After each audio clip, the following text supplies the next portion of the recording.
This is the Black experience for all. Dr. Beth Turner is a playwright, professor, and publisher of Black Mass magazine. For over 36 years, Black Mass has been the major publication covering the work of Black theaters across the U.S. and the Caribbean. It tells the stories about what's happening with our actors, playwrights, producers, and directors in Black theater. Dr. Turner holds a doctorate in theater from the University of Georgia and had a 13-year tenure at New York University as a theater professor. But thank you, Beth. So what I'd like to do is start off, I do want to focus on Black Mask, which is an incredible document, and your years in terms of that. But I'd like to start with, tell me about where you were born and growing up, and just about the influences of your parents or grandparents and things of that nature, Beth. Okay. Well, I'm a New Yorker.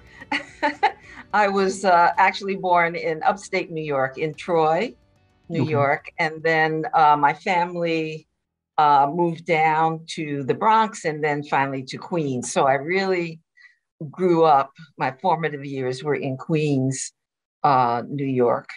And then in my junior year, they moved out to Long Island. So in both of those moves, in both of those situations, initially, I'm the oldest in my family. And so I was the one who was integrating. I didn't know it. I'm 5 years old. I integrated our elementary school. I was the only Black student there until the student who was still the young woman who was, well, she was a kid then, who was now still my best friend, came in the end of the first grade, I think. And so we were just the two of us there for a little bit. But you know how in that time period, the real estate agents just went out and scared all the white neighbors, right? So and everybody was selling their property, right? So by the time I got to the sixth grade, the entire school was probably 90% Black. Wow. In just those few years. Yeah, those people just got out of there like jumping out of Dodge. Yeah, wow. And approximately what years are we talking about? Oh, are we going to do that? No, I want to time frame, because I've got questions about the 60s and the 70s. So I just want to, you don't have to tell me your age. I won't go there. Oh, it's easy to figure if I tell you when. Just give me the decade. How about that? Okay. The decade. So this would have been in the late 1940s or so. Okay. So you moved to Long Island. So you said when you moved out there, it was predominantly white, and then same situation. Again, being the oldest, I was the only one in high school. So I was the only one in that high school until I graduated, actually. Wow. So I was only there a year and a half or so. So, and do you remember what was that like for you and the family in terms of race? Can you just talk a little bit about that, Beth? Yeah, it was not easy. The folks in the town, this was Seaford, Long Island, were not happy to have a Black family there. The family that sold to us didn't go through real estate. It was the real estate representatives had a pact, right, that they would let no Black people in. But this couple advertised their property individually and sold it to my mom and dad. So the township was not happy. Yeah.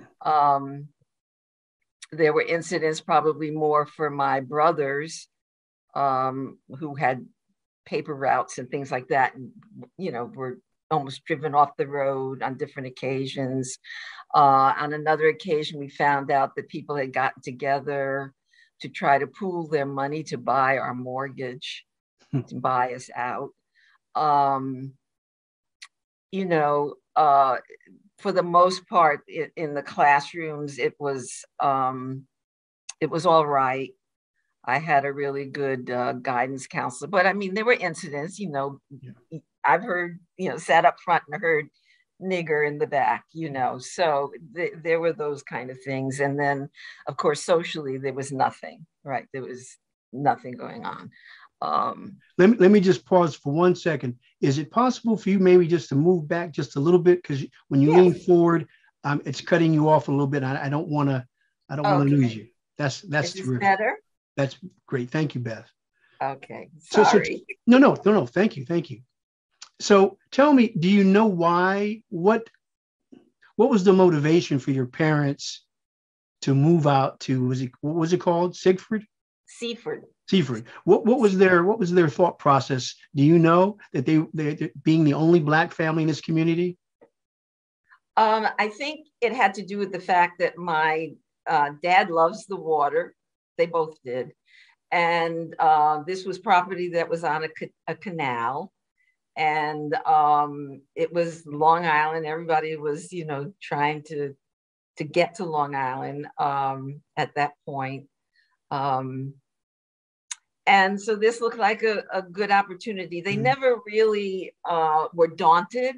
Obviously, if they went to Queens when there was nobody, there was nobody in the school, there was nobody in the block, they're not daunted by that. And really, I think motivated by, just we have the same right to be here as anybody else. Okay. So they went out there. He was able to get his little outboard motor boat, and we grew up. I mean, especially my younger siblings, because I was almost out of there by the time we got there. But, catching crab off the backyard. It's a very, very modest house, very small house, but it was had a nice amount of land, and it was on this canal. So wonderful. That was winter for them. And so tell me then about your parents, just a little bit about what they were doing. I'm glad you said that, because I just remembered this story that this connects the two, the reception, right, that we had in that town. At one point, my mother had to actually go out and confront a next door neighbor, across the street neighbor, who came to our yard angry about, I don't remember what, but had a shotgun. And my mom was home alone. I mean, my dad wasn't there. We were there.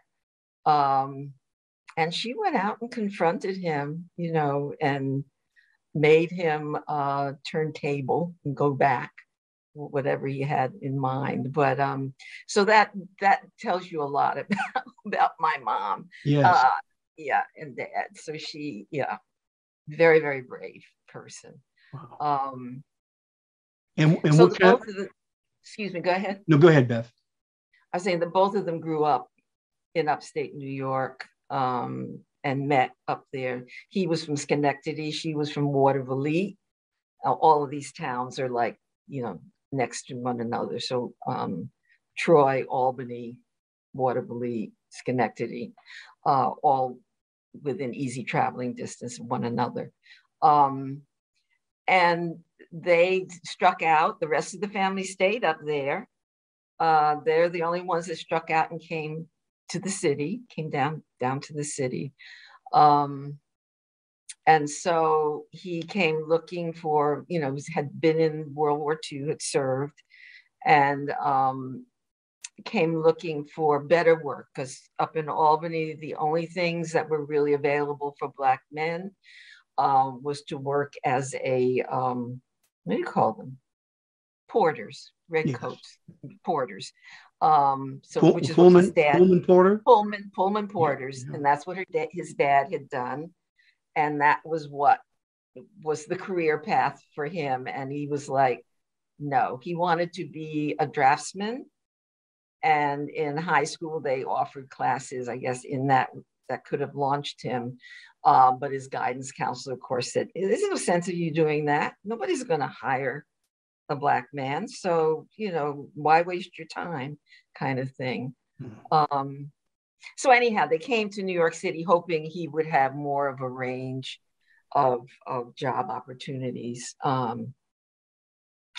And but when you got here, most of the opportunities were in either transportation or sanitation. And he tried the subways at first, but had tremendous allergies to the dust in the underground. he couldn't do it. So he went to sanitation. So as I was growing up, for us, of course, I mean, he was, I mean, it's like the story of Fences, right? I mean, I really, when I look at that story, I said, this is my dad's story, you know, because he had that whole battle about not just being a carrier, you know, but to be a driver. And he did become a driver. And again, this is around the same time period that Fences was written. So this was very, you know, pertinent. I could never get him to go see it. He just wasn't a play person, but I was just like, Dad, this is your story. So, but I remember as a young kid that he would sometimes, I mean, young, like first and second grade, he would sometimes come during his lunch break or whatever, or if he had an early break even, he would take us in his truck to school. And and you know, it's a huge thing. It's a huge, you know, it's huge for anybody, but for a little kid, it was like you got bounced up into the chair. There's no seat belts, right? So every pothole he hit, you know, we would hit the ceiling. You just go flying, and then everybody's laughing. We thought this was the funniest thing in the world. So, so those were the fun things about his driving his sanitation truck. Well, let me ask you this, because I'm fascinated with. I've been fortunate enough to interview hundreds of veterans from World War II to Vietnam, and just briefly, what did your dad do in World War II? He was in the Army. He was drafted into the Army, and he served in Hawaii, but he went there after Pearl Harbor. He was sent there after Pearl Harbor. So he didn't really see any action. He was there, you know, to maintain the space and to, Okay. No, thank you, Beth. So, in terms of, especially now in retrospect, in terms of role models and mentors, two things. One, where do your parents sort of fit in that? And growing up, did you have other people outside the family who were sort of role models and mentors and even champions?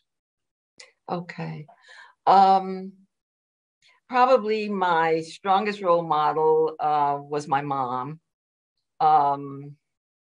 who, again, facing both sexism and racism, right, was deprived of a college scholarship when she was coming to high school, and wanted her dad, who was very much an activist, to go to battle for her. And he told her that what does a woman need a college education for anyhow? So he wouldn't go to battle for her. And she, what happened, they changed the rules in the last semester. It had been the student who got the highest overall GPA before would get the scholarship. And then they changed it so that it was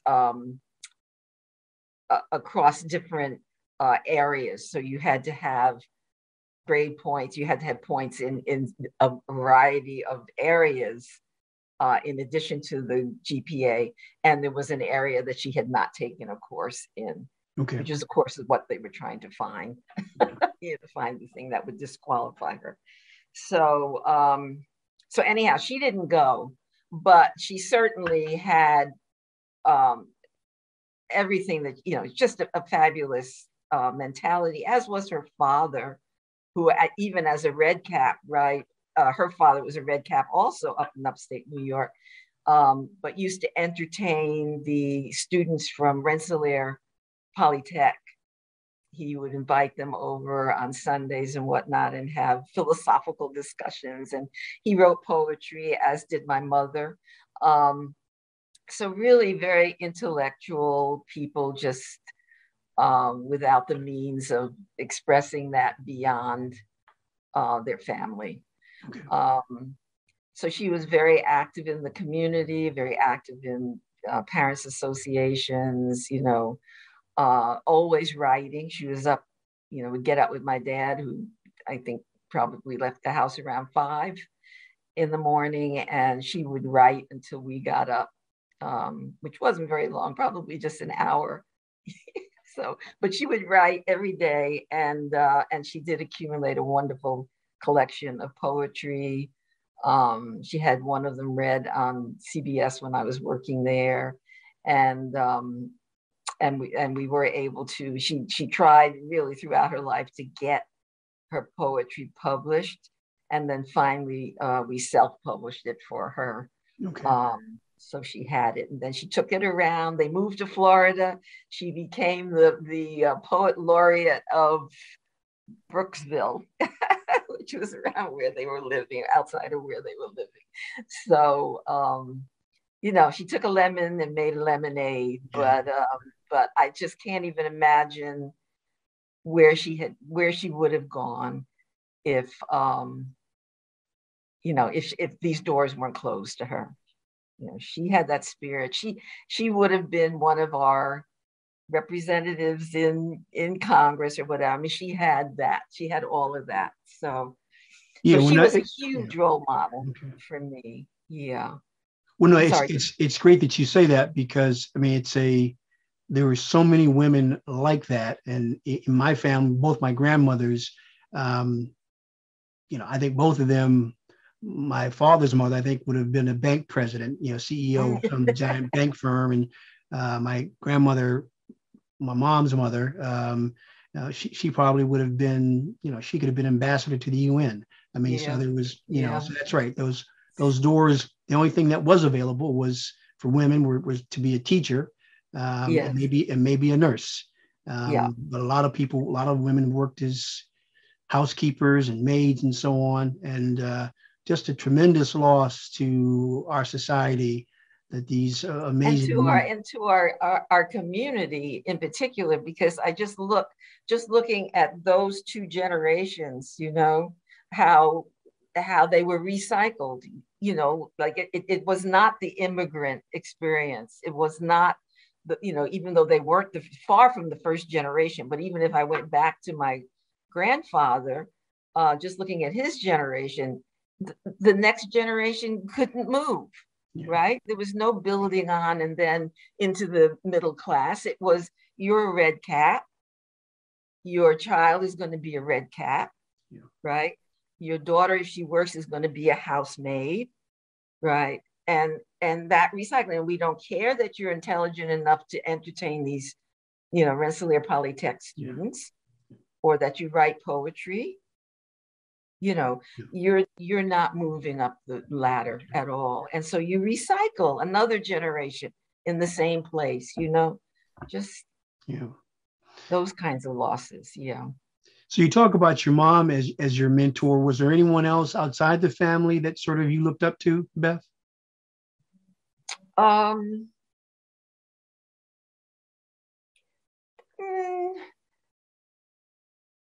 That's fine. Yeah. No, that's okay. All right. So let me ask you this. Not really until, of course, later in college and whatnot. Okay. But in those early years, not really. Okay. Now, were you the first in your family to go to college? Yes. Okay. So tell me, if you recall, when did it become clear to you that your parents, the family, you were going to college, you were going to be the one?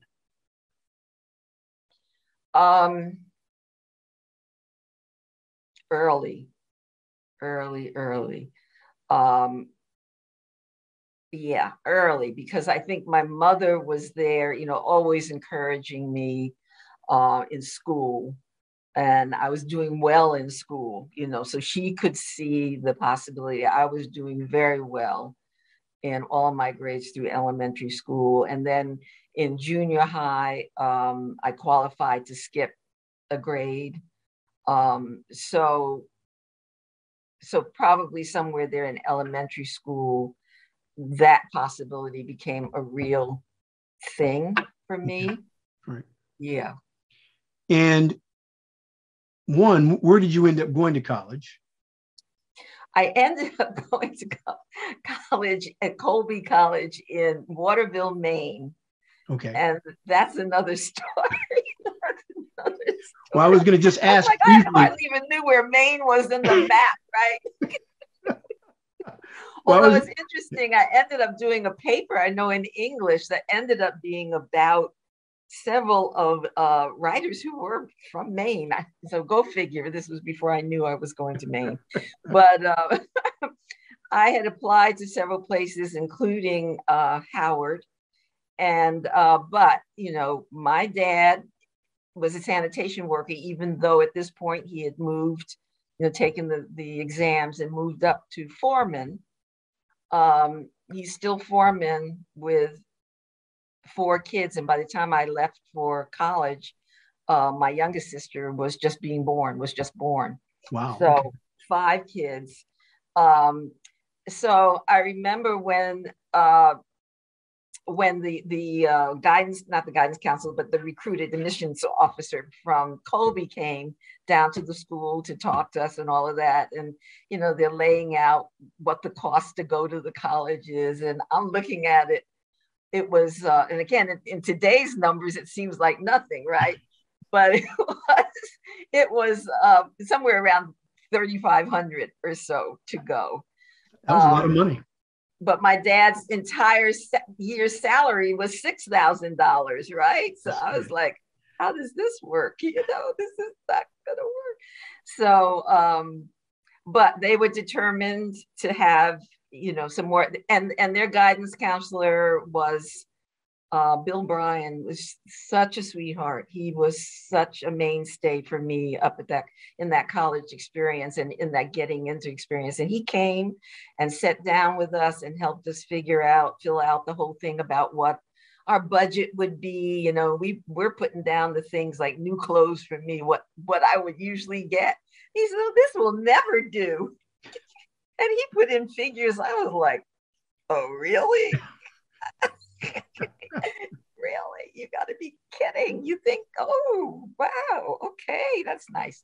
So anyhow, I was only offered, I think, $400 from Howard. So even though their tuition was lower, that was not going to make it possible to go there. And so Colby ended up being the best offer. And then plus I was interested, I was a French major, and I said, well, they're near Canada and they're near there to Montreal, and, you know, maybe I can slip across the border now and then and, you know, get to speak some French in Montreal, you know. Well, that's great. So you majored in French at Colby. I did.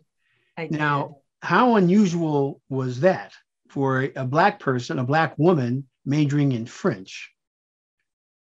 Good question. I have no idea, having not, not having the breadth of vision, right?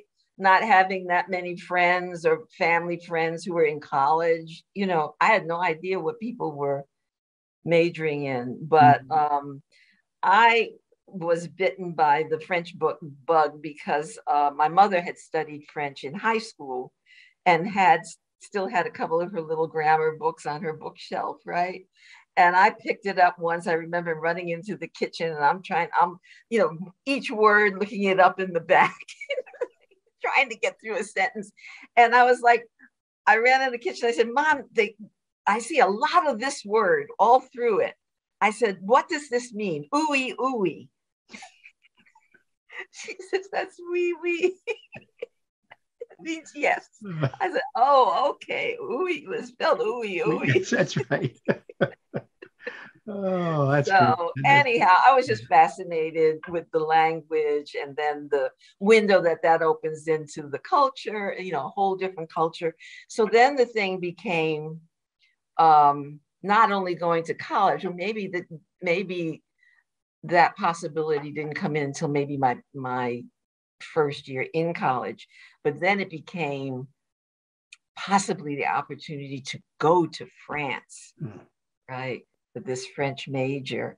And indeed I was able to, because they had set up a program whereby the tuition that you paid at Colby carried over for, you know, your study abroad. And I was able to get a grant from I think the John Hay Whitney Foundation to cover travel, which was steamboat, long trip, steamboat to first in the Loire, in Tours, in the Loire Valley, and then the rest of the time was in Paris. Wow. So yeah, for a year, which was phenomenal. Oh, I can imagine. Phenomenal. Yeah, just phenomenal. So so I came back. Okay.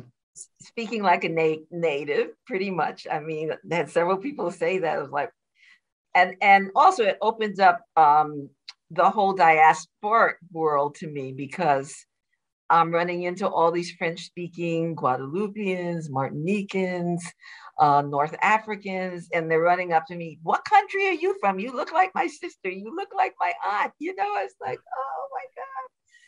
Well, yeah. So let me ask you about that, because so I know we don't want to get specific in terms of years, but what did you notice? What differences were there, if any, in terms of being a Black American in America and then being for a year a Black American in France? How were you in terms of how you were treated, or your perceptions, or how people perceived you? Do you recall, Beth?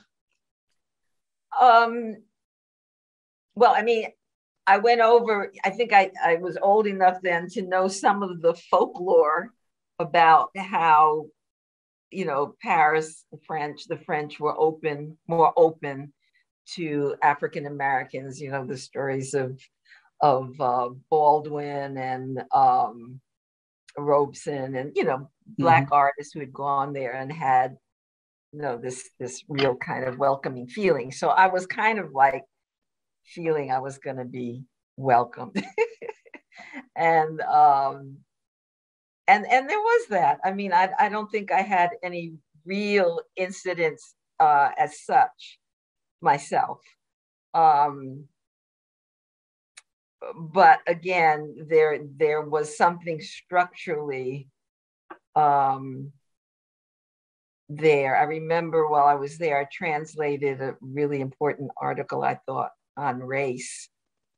And it went absolutely nowhere because you know, they have this whole thing, you know, we the French, from our ancestors, the Gauls, right? They pass it down to all those young Black kids in Martinique and Guadeloupe. They all have to stand up there like our ancestors, the Gauls, and say this thing. I mean, this is their whole thing, this whole homogenizing thing, right? We are all French. We are all French. So that's why they're running into trouble now with people who are saying, well, yeah, but we're also, you know, Guadeloupean, or we're also, you know, Algerian, so etc. So yes, as an outsider, I mean, for a year, for me, it was like really wonderful. I mean, nobody stopped me from going anywhere because I was Black, and I don't think I ever had anybody that I recognized call me any kind of names. I mean, it's going. But it was just, would you say it was more like a refreshing time, and that this race didn't seem to be an issue? Yes, exactly. I mean, I was able to date. You know, it wasn't a big deal. It wasn't a big deal. If anything, you know, they were on the side of that exoticism thing. You know, Africans, you know, we're so So it was, yes, it was a very different kind of Okay. reception. Yeah. So let me fast forward a little bit. Okay. Because I had some questions about the 60s. Where were you in the 60s? Where were you living? In the 60s, I was living, in the 60s, I was starting my, finishing college and starting my life working. So I started, my first job was with CBS TV, which was wonderful and just a lark, because I had, talk about prejudice and stuff, and that jobs hunting. Of course, you know, so many of my fellow students coming out of Colby, sons and daughters of the bankers and the, you know, had their first jobs all lined up, right? But I hit June with nothing. And then I wanted to live in New York, so I went to New York. So I was job hunting in New York. But as I look back at it, at him now, I just look at, I was just such a bumpkin. I mean, I was such a bumpkin. I was. I mean, I look at what I wore. I remember there was one dress I had made for myself. Anyhow, just a little bumpkin out here trying to get a big city job, you know, and a Black bumpkin at that. So I was having a rough time. I think at first I had a roommate, and the two of us were trying even to get teaching jobs at some of the private schools, because neither one of us had opted to get a degree in education. So we didn't have a license to teach in the public schools, because that had not been our goal. Really had hoped to do something else with our French. But anyhow, we tried that, you know, we sent out a dozen applications to all of these, you know. I'm sure 3/4 of those went in the garbage. Now she was white, I was Black. Neither one of us got it. Didn't matter. Neither one of us got got it. Hardly any second calls. So after the end of the summer, I was so frustrated because I'm coming out of Colby now with super grades, right? Phi Beta Kappa, French just flooring all over me. And also I had tried, because once I had went to Paris and the French part of it was taken care of, I had tried from there in my junior year to petition to change my major to sociology, having not taken one course in sociology. I sent them a whole plan of how I could do it. They said, Beth, we don't think so. So I said, okay, well, you know, I'm coming back. I'm going to be bored, and I'm going to be making all the other students feel terrible, because I'm just going to stand up there and go, right? I said, yeah, we'll do that. So anyhow, I think in the last month or so, Frank Reynolds, who was the president of CBS at that time, came to talk up at Colby and was talking about it was a whole humanistic kind of philosophy that the machines were never going to take over, you know, humans. It's wonderful, all that we have to bring to it. So it was like, after all of that job hunting, and it always came down to, yes, but can you type? I was like, what? I can, but I'm not going to tell you that, you know? And so I was very discouraged. And the thing is, something I didn't usually do, because I was very, very shy. I did go up to talk to him after his speech, because I was very inspired by it. And I think he gave me his card or something like that. And, you know, I said, you know, fine. But at the end of the summer, I was like, hey, let me tell you what it's like out here. They would rather I be a typewriting machine than, you know, a Colby graduate with a lot more to give, you know. And he called me in and arranged for me to get a position at CBS in their Sunday morning programs, so their public affair programs, as a researcher. Okay, wonderful. Okay, so throughout the '60s, and how long were you at CBS, Beth? CBS was 2 years, I think. Okay. 2 years. Mm-hmm. So tell me, I always like asking this particular question, and sometimes it's difficult. But do you remember where you were when President Kennedy was assassinated?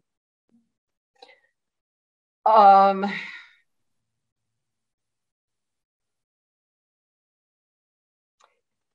he was my first vote. So that would have been the year. That was the year I graduated, actually. Okay. There's my age, so much for that. So that was devastating. I would have been at CBS. I don't remember exactly where I was. I was in front of the TV when his assassin was shot. Okay. That I was watching. And do you remember how you felt and the people you were around felt when he was assassinated? I mean, what did you sort of feel? Where did you think the country was going at that point? You've had all these wonderful experiences in college, and you've come back from France, lots of optimism. But how did that sort of make you feel, Beth? Do you remember? Yeah, horrible. It was horrible.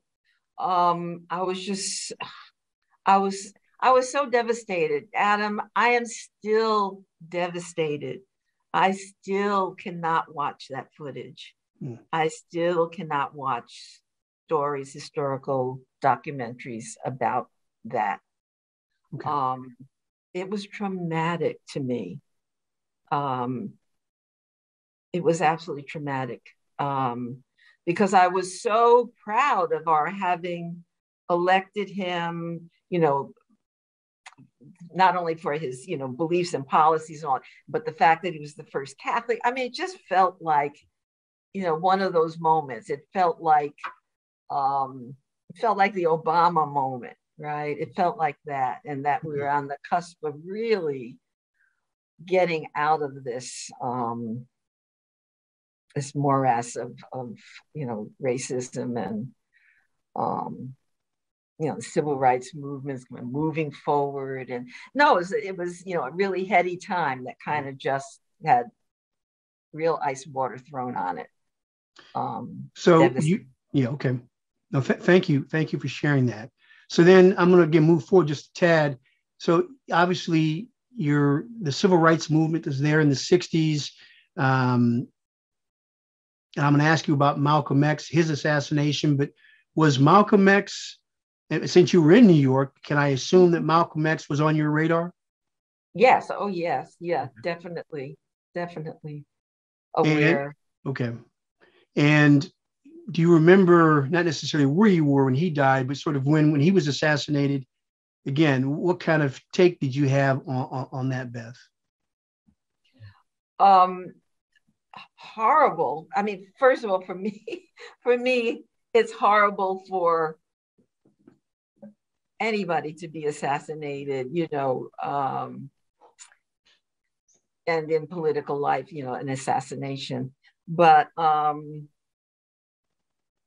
that his was particularly disturbing to me because it looked like it was done by other Black people, other Black men, and the fact that he had a young family, and it just was, and the fact that he was migrating in his thinking, that he had done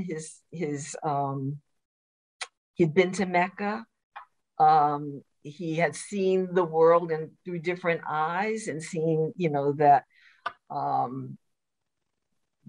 that Muslims came in all colors and shapes and sizes, and his whole philosophy was growing around that awareness. So yeah, to see him shot down again. I mean, to tell you the truth, Adam, by the time I got to 1970, I was a limp rag, you know, because we had all these high points and then, you know, all these deaths, Kennedy, RFK, Martin Luther King, Malcolm X. I mean, it was just like horrible. And then in the midst of this, because at that point, what point was that? Yeah, at that point, we were also up in New Haven. So at the point that the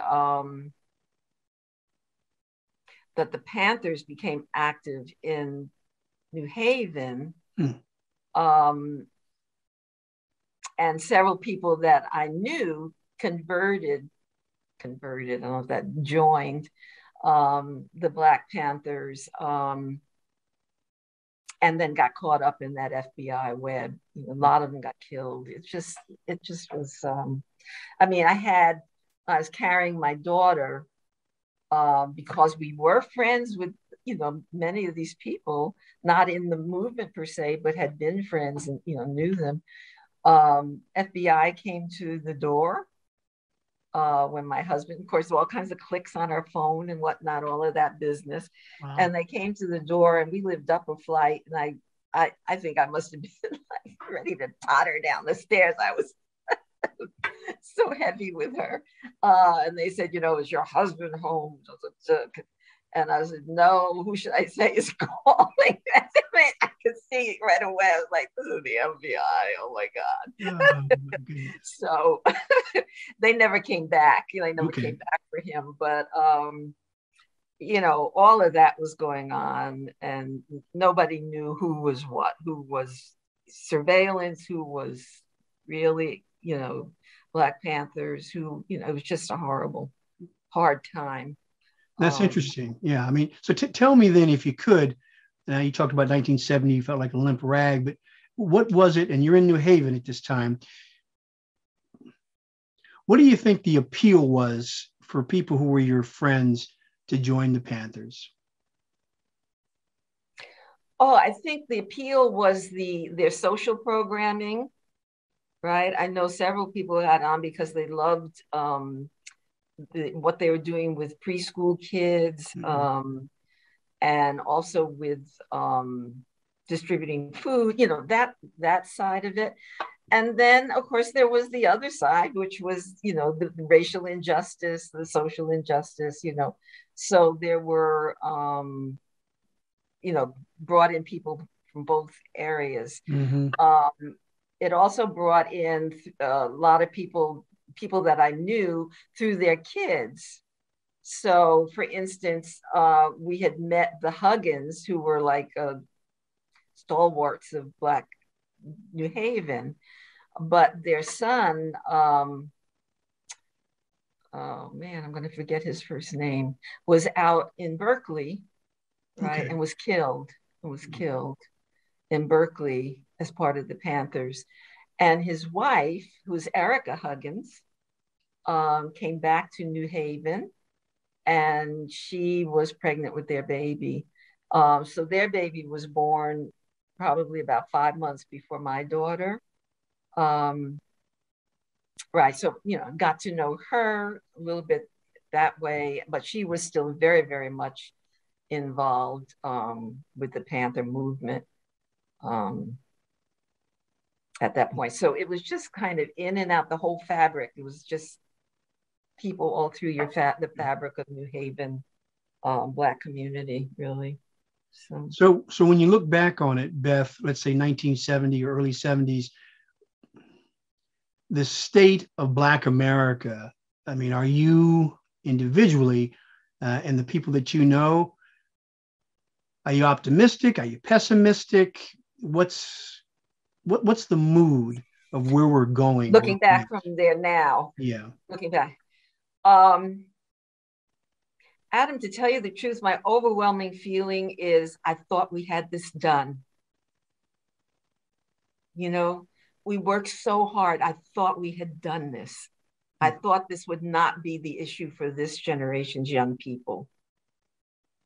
I mean, I'm devastated. All these people who devoted their lives, lost their lives, et cetera, marched and you know, sacrificed, et cetera. For us to be in this space again. And yet again, I mean, I don't know why I'm so surprised, because when you look back, you know, to the generations before us, you know, we see those other periods of activism that, again, you know, got I mean, I guess you're moving forward. I guess the fact is you move 2 steps forward and there's the 1 step back. Yeah. That's always so devastating. It's like, well, why can't we just keep going forward, you know, even slowly? Well, not too slowly, because then you're right. Then you're standing still. Yes. But yeah, that's the overwhelming feeling I have, and both culturally too. I mean, I thought we would have in Black is Beautiful. I thought we would have put behind us this whole colorism thing that I still see rampant, you know, on our campus and whatnot. So I don't know, it's human nature. I guess we change slowly. We get folks scared and they push back, you know. So I think we're in the, oh my God, we really had a Black president, and they say that more than 50% of this country is going to be people of color. You know, we've got that fear thing going. Yeah. So. No, well, thank you for that, Beth. So you mentioned culture. That's a perfect segue to talk about your great magazine, Black Masks. Tell me about where did that idea come from, Beth? And when did it start? Okay, it started in 1984, and it was generated from, okay, so by this time, we're back in Manhattan. We're back in the Bronx. We're not in the Manhattan. We're living in the Bronx. And we were in New Haven because that's where my former husband was getting his Master's of Fine Arts in theater and drama at the Yale School of Drama. Okay, so he's graduated. My daughter is born. My first child is born, and now we're back in New York. My second child, by 1984, is also born.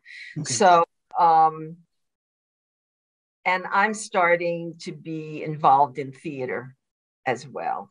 So I was doing some writing at that point and going to the Frank Silvera Writers Workshop and, you know, attending different Black theater events and that, you know, on the periphery, because I'm not, you know, I was at that point, I think I was at that point still an at-home mom. Okay. So I was doing this on the side. But anyhow, what I noticed, what I was seeing was that when I went to these meetings with, at Frank Silvera or other places where I met with some of these actors and directors and whatnot, that they would be talking about their lives and their careers. And I'm like, hearing these 20-year careers and nobody's heard of them. I mean, we have, but nobody outside of that small circle knew them. That they would never get their faces on, you know, a cover or even on a serious article, you know, in mainstream journalism. It was like at the time when there would only be 3 or 4 that would be allowed through, right? So, you know, even Morgan Freeman wasn't quite there yet, but yeah, James Earl Jones would be there. Denzel was just coming in, you know, so those and Morgan, you know, right. So those that was it, right? You know, right, you know, so you're right. Following for Sidney Poitier and Sidney Poitier was that Cosby. Earlier generation, but Sidney Poitier was definitely in. Lou Gossett, you know, but you know, we're talking about hundreds of working actors, and some of them for over 20 years. So I was like, gee, you know, I had worked just briefly for this woman who had set up her own social, I guess it was like forget what it is, social work, anyhow, newsletter. And I had been hired to do that, to work with that. So I had learned how to do desktop publishing while I was there and setting up a newsletter. And I said, it would be just like so nice to have a newsletter about these people, that would be so great. And then the other thing was our shows didn't get listed in mainstream newspapers either. So, just like in the New York Times at that point, every Sunday you could go through and see, they would have a whole section with all the plays that were being done on Broadway, off Broadway. It was not us, right? It was not us. So consequently, our productions and producers had to like hand out flyers, right? They would hand out flyers all through the month or whatever. But I found for me, it's like when I finally had both the time and the money, I could not find any flyers in the house, right? I know there was something going on this week. So I was like, and it wasn't in the mainstream paper, so you couldn't look it up that night like you were going to the movies. You just didn't know what was going on. So I said, I could do that, do like have listings of what's going on this month. And people they could hold on to it a little bit better than individual flyers if they have a newsletter, with it in there. So that was the genesis of my idea. And at that time, I got laid off. So I was this young woman's first employee, right, ever. And it's like, yes, my dear, my salary has to be paid every whatever it was, 2 weeks or once a month.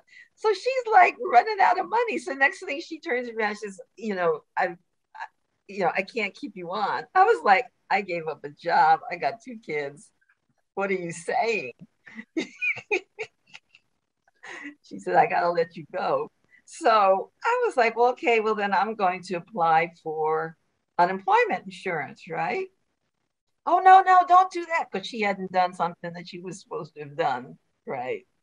I said, I am so sorry that you haven't done what you were supposed to do, but I am not going out here on my own with no unemployment. You fired me after, well, how long have I been here? 6 months, 8 months, 9 months? Come on, get real. So anyhow, so I was off on unemployment and, going out looking here and there for jobs, but it was just enough space and time and a little bit of cash that I could like say, okay, I can do this in between job hunting, and so that's how I got it started. And I was trying to get the first one out in time for the opening of the Frank Silvera Writers Workshop. They opened up in September. It was such a flimsy thing. I don't know if you've seen it, Adam. It was like, was it 8 pages? I think it was that. It was so hard. I cannot tell you. It was so hard because that was the point where you had to lay everything out, right? You had to, with the T-square and lining everything up and putting borders on, it was just like, it took me forever. And I did the feature article on Woody King. He didn't even have a photo. I cut his picture out of his book and pasted it in. Oh gosh. But when I took it to Frank Silvera Writers Workshop, oh my God, you would have thought it was a Nobel Prize winner. They were just like, whoa, they were so wonderful. That's great. And, I don't know, within not even 6 months, I mean, they, a lot of the hardy ones took out subscriptions, and they always look forward. I had it at that point once a month. They always look forward to it at the Frank Silvera, and I would hand it out at different productions I went to. And so that's how it started getting going. That's great. That's great. And so initially, you really thought about it being once a month? For a long time, it was once a month, except through the summer. A long time. What am I saying? Yeah, a long time, like 2 or 3 years or more. I brought my book just in case I needed to look at it, but I can see really quickly. Um, And obviously you're yeah, saying, yeah, the response was just terrific. yes, yes, yes. It went on for maybe about 4 or 5 years, 10 issues, more or less. I Mhm. missed a couple because they turned around quickly, but 10 issues a year with the summer off. Um, and it grew. I mean, the first year was the only year that it was in newsletter format. I did Your Mom there, like the third or fourth issue, and then swung around again because that had been just the newsletter format. So I came back a couple of years later and did her again, so she could have a full page front cover picture. Yes, no, I have that. I have that. Oh, good. That's fantastic. Well, yeah, I and actually I've got your newest one. Uh, Yes, yes, yes. yes, So yes. yeah. Linda Armstrong. Yeah. So after the first year, I discovered from my printer that it would cost no more to have an 8 by 10 picture, to pay for that being published, printed, than the little one. Hmm. Oh, now you tell me. I said, oh, just blow these all up. These are all going to be for the cover. So for that point on, I always had, cover photo. And then, I mean, at one point, because I did have to go back to work and I started teaching. And so at that point, I started having to cut down the number of issues per year. I think I went down to 6 for quite a little while. And then when I didn't quite make tenure, and they offered me an administrative position at NYU, but that was administration on top of teaching, on top of doing Black Mass and raising kids. And I was like, okay, this is not working. So we went down to 4. And that's where we're trying to maintain the 4. Well, that's remarkable. I mean, 1984. You're talking 37 years.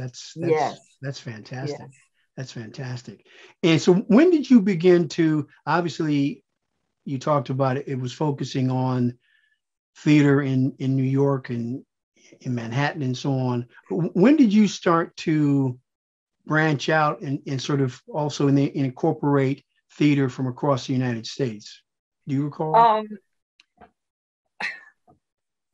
It probably might have been in the second year or so that I started just having stages beyond. And then I think it was my son, who wasn't even living in the country then. He says, that seems so prejudiced. It's like, here's theater and then there's those, and I was like, whoops, you're right. You're right. But anyhow, most of my subscribers and where I was located, of course, was in New York. But I started they started to hear about it, and I started to get more flyers and posters. And, most of this was still done by mail. We didn't have internet and whatnot. So I would get most of the what's about to happen either in the mail or by phone. But I started getting more and more notice from what theaters were doing around the country. Okay. And then in 1989, when Larry Leon Hamlin wanted to start the National Black Theater Festival, he had invited me down the year before to see what he was doing at the North Carolina Black Repertory Theater, which was very impressive. It was very impressive. And I wrote an article on him then. but I think at that time I started telling him, he says, I want to do this festival. He says, I need to find out what Black theaters there are. And I guess I was able to give him a list of the ones that I knew of. Mm-hmm. And so he was very impressed by that. And he, mentioned that again and again. I didn't know there were all these theaters out here. And then, so yeah, so that was really nice. So now I just have this list that I go through, but I still come across, I just came across another list recently and I was like, oh, look at all these people I've been missing. Well, that's great. That's fantastic. There's a lot of work being done. So let me ask you this, Beth. So as the publisher, editor, tell me what are some of the challenges of being a publisher and an editor of a regularly printed publication? I think the biggest challenge is always content, right? Having those articles, finding the writers, especially starting out, because I didn't have any money. I really didn't have any money. I mean, what I was paying, well, I'm still paying, is a pittance really to the writers. And so I really rely a great deal on writers who have a passion about either a subject matter or a person that they would really like to write about.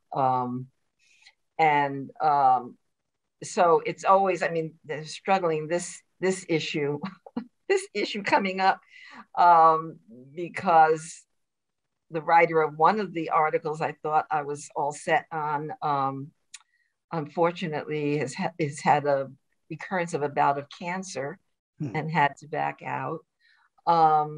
Another writer, anyhow, I lost about 2 or 3 of my lead articles for this one. So that sets you scrambling. It sets you scrambling. And I think we're going to pull it off, but not on time. I mean, this is the fall issue that really should be out now. We'll probably get it out early December. Try to get it out before when does it become winter? December 21st. It's like, oh God. Oh. But anyhow, it's in the works. Well, no, so yes, obviously lots of challenges, and again, a longevity, which is fantastic. So tell me then, you've been covering theater again at least 37 years. What have you seen? What changes, good and bad, have you seen for the theater in general, and then for the participation and presentation of Black Americans on the stage? Okay. So in the 60s, of course, is where many of the Black theaters got started. So I wasn't publishing then. So I came in the 80s. I'm just writing about this. I don't know if I told you, don't let me lose the track here, but I just want to add this in as a sidebar. I don't know if I told you that I got an NEH grant, so National Endowment of the Humanities grant, to write a book based on Black mass history, Black theater history book. Congratulations. Congratulations. Yes, thank you, because this has been something I've been trying to do since back when I was going up for tenure in the 1990s. So it's really great in that I've been able to really go through at this point the 1980s, which in many books, in many theater books, gets written off. It really is kind of, they'll mention the fact that this was when August Wilson and Lloyd Richards were starting their collaboration and the beginning of that fabulous 20th century cycle. Mm-hmm. But then they'll go to the fact that, there were, under Reagan, there were major cuts to National Endowment of the Arts, et cetera. And a lot of these theaters had their budgets, very cut, and then they kind of move on like nothing else was going on in that decade. But there was these theaters were scrappy. They were really tough little, cookies, and they went on. A lot of them went on and struggled and kept producing against all odds, well into the late 1980s. Now, even New Federal Theater and NEC,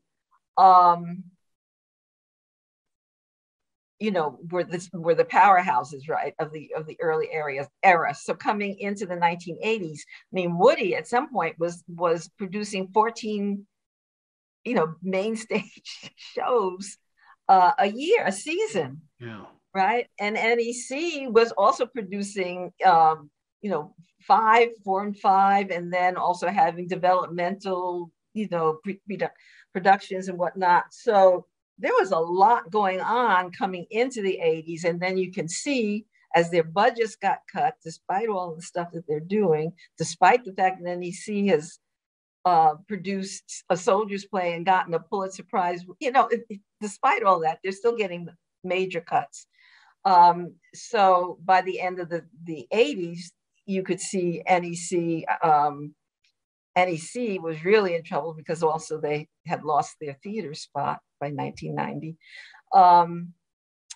New Federal Theater was down to 3 and 5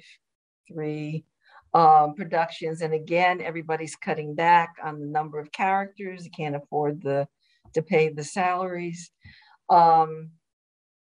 So you had that big productivity going, diminishing. But in the meanwhile, you still had, even in New York, you had a great number of little scrappy theaters that were just, hanging in there, getting their shows out, collecting the money wherever, making their appeals. And I mean, and I agree that by the end of the 80s, there was a good number of them that did not survive. But through the 80s, some of them did a lot of production. The work in the 80s too began to open up to women because before then, I mean, Woody always had that as one of his goals for his theater was to do work of women and the lesser known. So his body of work is different than the NEC's, right? But goes my train of thought. At any rate, all of this was on a decline. I agree, it was on a decline, but it was a lot of work still being done. And it was a time when the South African market theater came on board, and almost all of the major Black theaters did at least one South African play, as well as the plays that went to Broadway, et cetera. So by the time you roll into the 90s, now we're into this point where Lila Wallace Foundation and those have decided that they're going to divert whatever funding. I mean, the whole thing behind Reaganomics was that we're going to take away public funding and the private sources will fill the gap. Well, but by 1990, Lila Wallace said that they would rather fund mainstream theaters to do a multicultural work. And, in most cases, that meant one multicultural work out of their season, than to fund these foundational Black and Hispanic and Asian American theaters directly. So that was an additional toll. That was really a terrible toll. And yes, that's where you see me. And every time these seasons of these theaters get diminished like that, that's also diminished acting opportunities. So now actors are having a hard time, Black actors are having a really hard time finding work, finding places. I mean, there's just only so many parts, and they can't, you can't make a living. So now you see the beginning of a lot of one-person shows. The resiliency, right? The resiliency of these artists, the determination to make art. So they started developing their own pieces for themselves, So I will be the performer, the creator, and do the publicity and whatever, and the marketing, whatever it takes, right? So that I can continue to be to do my work and do my art. So you had Anna Devere Smith came in at this point with her fantastic Fires in the Mirror, where she was kind of reflecting or refracting even all of the reactions of the different members of the community in Crown Heights during that Crown Heights Bedford-Stuyvesant riots. And that was a phenomenal work. Nobody had seen anything like that in terms of how she just, on the stage as a one person, kind of in a neutral costuming that could be male or female, with minimal props, would just do this myriad numbers of characters, from Hasidic Jews to African Americans to, and, was able to make a living off of it, right? She was able to do it. And you saw a lot of other works like that, 1 and 2. I mean, the Huey P. Newton, Roger Guenveur Smith, and Robbie McCauley had a 2-person show. So let me ask you this, Beth, and where you talk about the 80s, the 90s, what happens in the 21st century? And, over these last 20 years, where are we? Okay, so now, in terms of the Black community, you see things like, NEC really just became a shadow of itself, right? Douglas Turner Ward left it. They didn't have a home, which is always a bad place for a theater to be, because people don't know where to find you. So they were doing productions here and there sporadically, right? So really in a whole different plane than where they had been. Woody lost his connection. He started out with the Henry Street settlement, and they had provided that space, Arts for Living Center, down in Lower East Side. I guess their funds got cut or whatever, and they turned around and said that they could no longer support him for his space. So he was also then moving from place to place for his theaters. So all of that was going on while there were other plays then that were being developed, I guess regionally. I think in some ways the regional Black theaters that made it through that period were stronger. So St. Louis Black Rep, for instance, was having 5 solid shows every season, right?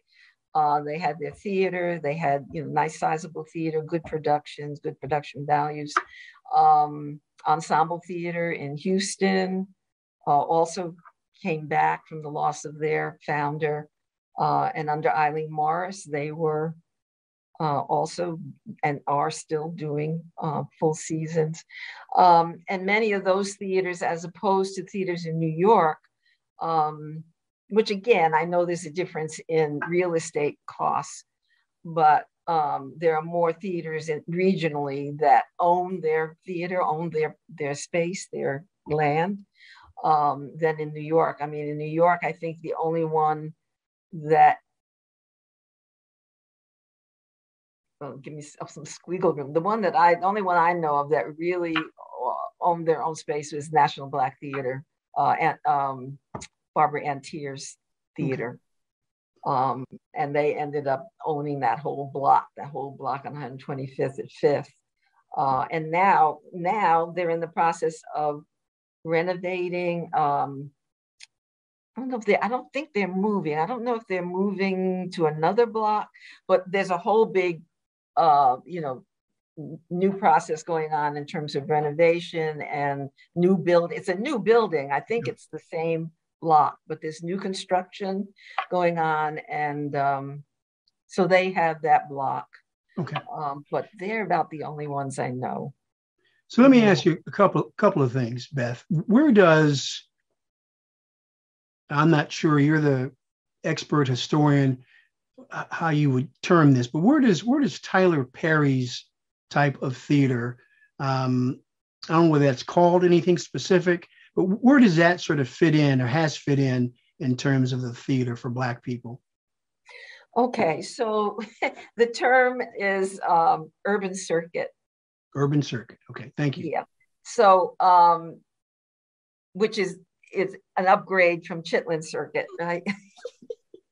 So really just, but it used the same kind of concept. So a very different marketing vision.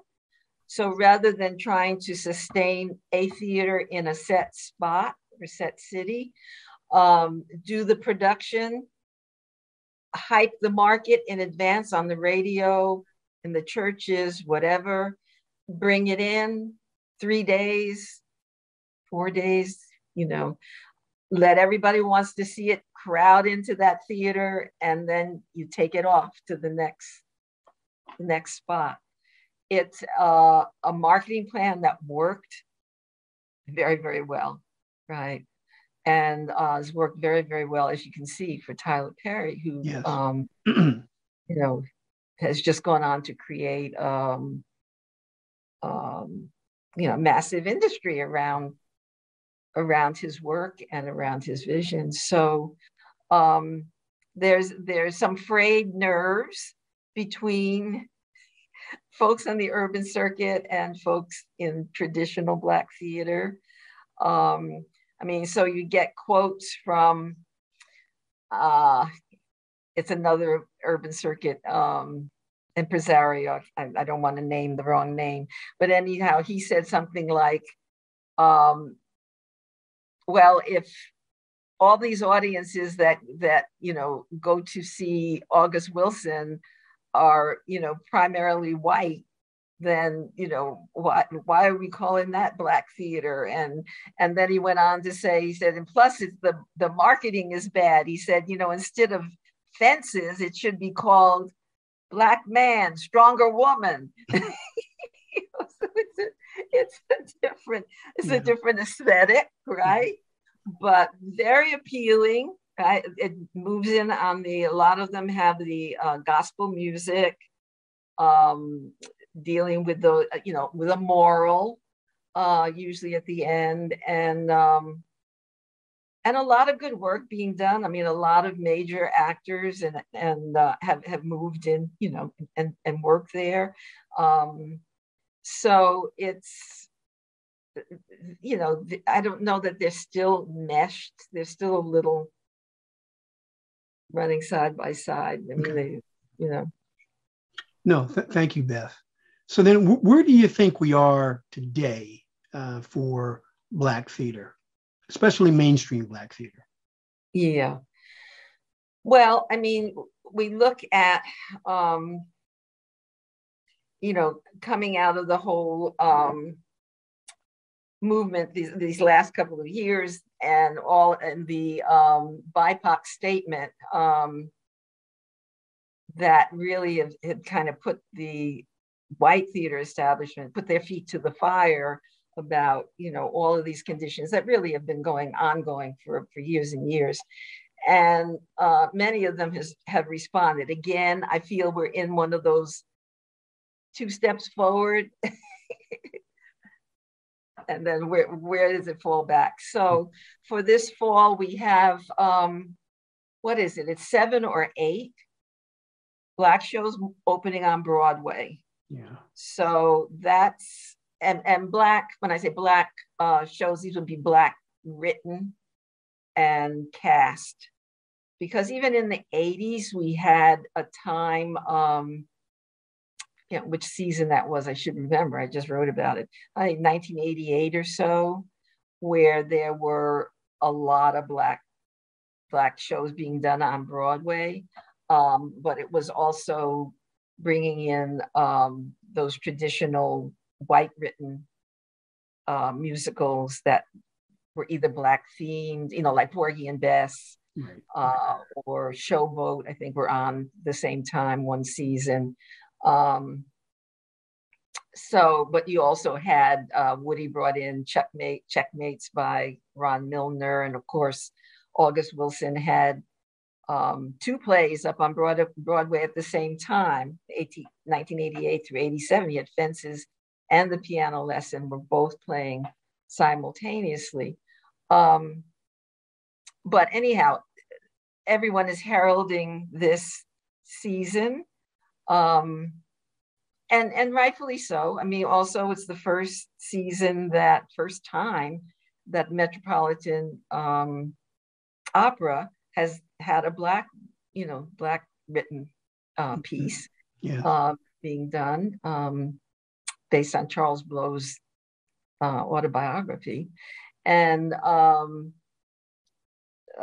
what's its name? Thoughts of a Man just opened. Your Mom's play, right? Ohio State Murders is scheduled to open. And then you have the musicals. I mean, MJ on Michael Jackson is slated to come in. Tina Turner, the musical is up and running.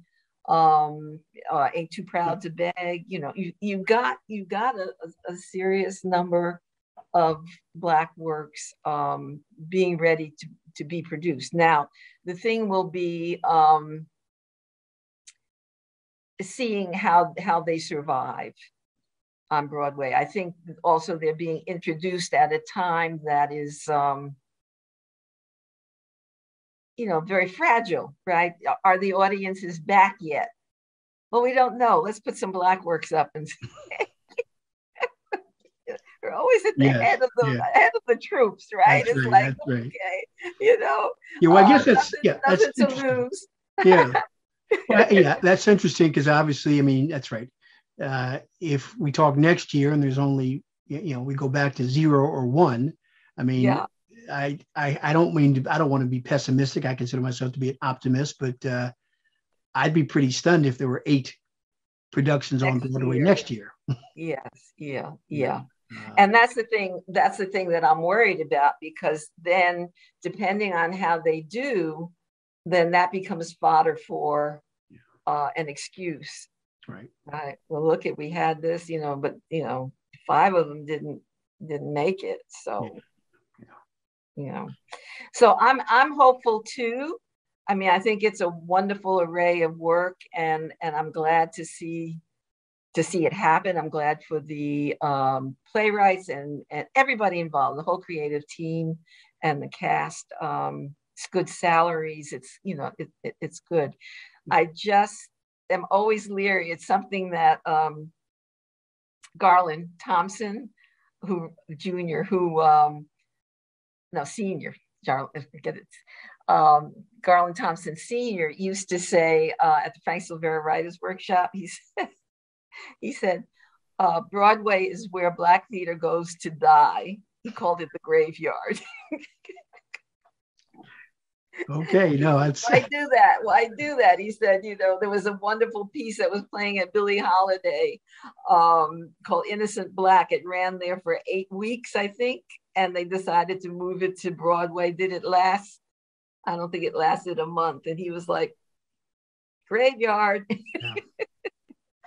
So we'll see. I'm optimistic too. I'm hoping folks will come out and really support these plays, and that the critics, give them good, serious writing. So we'll see. So let me ask you this. I'm going to let you go. You've been fantastic, Beth. Tell me, and this is a loaded question. 37 years. Tell me, is there 1 or 2 pieces that you've done, articles that you've done, that you were just tickled to pieces with? You're so proud of as a piece. Okay. So you mean articles within an issue? Is Yes. that what you're asking me? Yes. Articles within an issue. That I have done or that I just have carried? Either or. Yeah. I have been writing recently. I usually really love the work. I've got a new writer that's come in, Patrick Bradford. I love his take on Black theater. He's back on Black theater. He's widely traveled, so he also can make the comparison between what's going on in England, in London, in Black theater, as well as here. So I'm waiting to carry an article by him about these Black shows, because he said he'd be able to get to see all of them by the end of December. So I'm like, okay, holding you to your feet to the fire. I want to see this article. Personally, the ones that I really that I really loved doing were Lloyd Richards. I did, and I think I did your mom's second one. I know I did her first one. I think I also did her second one that I liked. I just found, the writing and the running of the magazine is very hard, because you got to change brains or something, So by the time I've gotten myself, and I've done the interview and, trying to write it, and now I've got to edit it. Yes. And lay it out. I'm just like, too fragmented. So, and I never wanted it to be a magazine, just a vanity piece. I mean, I didn't want it to be Beth Turner on, everybody. Yes. So, okay. No, I'm just looking back. I mean, I enjoyed the interview I did with Charles Fuller after a soldier's play. That was really lovely.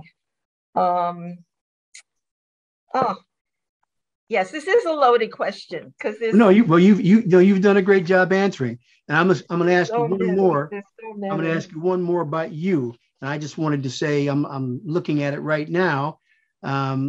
Sweet Mama String Bean. Yes. So congratulations. So I know that I won't keep you long about that, but I know that's a play that you wrote, and yes. Congratulations on that. And just tell me briefly about that, Beth. Okay, so on the side of all this, or in the mix, I don't know. I've also been writing plays, right? So I wrote. I got a grant actually to do a children's play, Sing on Ms. Griot, back in 1975. That I used the money to go to Africa, actually, because I had proposed a play that was intercultural between Africa and African Americans, and it's still being done. That is the play that probably has had the biggest life. Okay. Sweet Mama String Bean now is I have probably done more versions of Sweet Mama String Bean. I could have an encyclopedia. Because it's a very hard story to tell.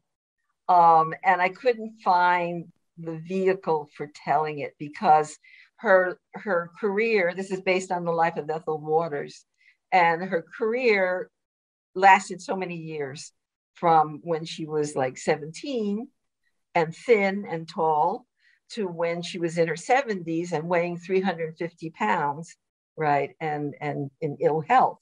So, and a lot of things going on in between, appearing on Broadway, all of the musicals she was doing, and then moving into Billy Graham and his crusades. So big story. And it was not a topic that I had chosen for myself. I had been asked, supposed to have been commissioned to write this piece for a young singer, I think, who was primarily interested in the early life. And it was supposed to be for, I think it was Hartford Stage. So it had an endpoint, right? So I said, fine, I will write this, like 6 months leading up to that. Well, somewhere in there, Hartford Stage changed administrative artistic directors, I guess, and decided they weren't interested in this.